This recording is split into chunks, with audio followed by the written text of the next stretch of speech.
Aí o Kaká tocou pro meio. Partiu Paulinho, ele gosta, levou vantagem. A enfiada pela direita, Lucas recebe.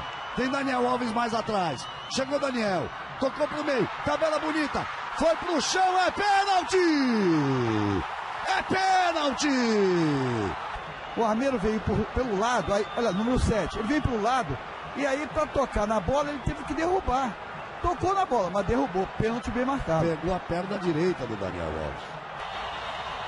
Ele vai pro pé direito, do jeito que ele gosta, partiu, ixi!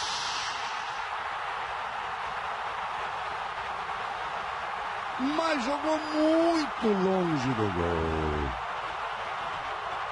Olha a vibração do torcedor colombiano, que teve cartão amarelo pro colombiano. Acho que foi o Armeiro que foi dizer pro juiz: tá vendo? Não foi. O problema do Armeiro é o seguinte: zagueiro que deita na área, zagueiro que dá carrinho na área, zagueiro que deita na área. O Casagrande tenta explicar.